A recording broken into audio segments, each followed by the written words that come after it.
Day 7 started with another peaceful morning in the Sierra Nevada. Fueling up for the anticipated day in Yosemite National Park, we cooked breakfast over the campfire. Our first destination was Mariposa Grove, home to more than 500 giant sequoias.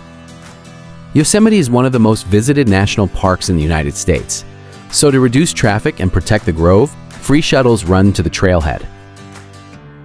The shuttle was completely packed, but we managed to grab a lucky spot by the exit door, giving us unobstructed views out the window as we climbed the winding road into Mariposa Grove.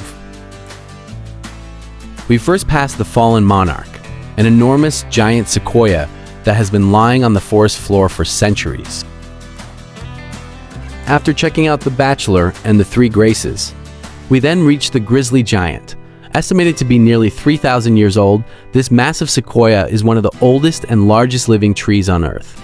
Nearby was the California tunnel tree, one of only a few living sequoias carved with a tunnel.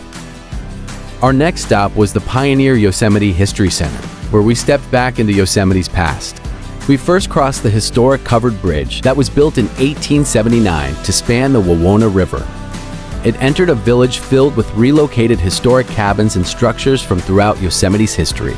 Nearby was the Wells Fargo office, a reminder of the stagecoach era when it transported mail, money, and supplies. Walking through the area gives you a glimpse into the lives of the people who lived and worked in the region.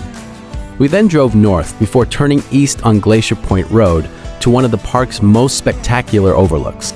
Glacier Point sits more than 3,200 feet above Yosemite Valley, creating a massive viewpoint overlooking some of Yosemite's most iconic landmarks. From here, we had a clear view of Nevada Falls, cascading through the granite landscape, and Half Dome rising above the valley. Standing at the edge of Glacier Point really puts the scale of Yosemite into perspective. Next came the hike to Sentinel Dome, one of Yosemite's best viewpoints and a perfect way to experience the park from above. The 2.5-mile round-trip trail climbs about 450 feet through the forest before emerging onto the exposed granite dome.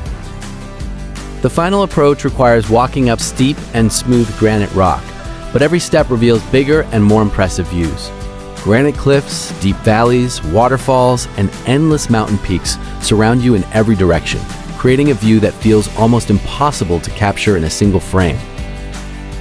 After the hike, we descended into Yosemite Valley, driving through the famous Wawona Tunnel that was bored directly through solid granite bedrock in 1933.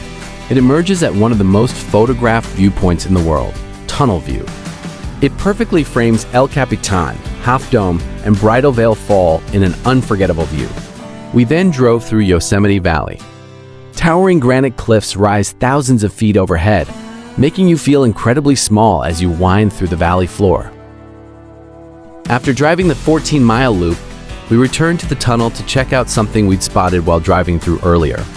A quick run down a narrow footpath along the road led us to a hidden tunnel that most visitors drive right past.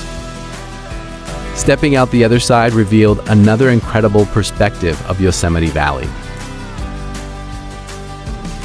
Standing at the mouth of the tunnel, we had a front row view into the forested valley framed by granite cliffs. It was a hidden view few people ever get to see. We then headed to Camp 4, our campground on the valley floor. We found a cool-looking bug with long eyelashes as we finished up the busy day in Yosemite National Park.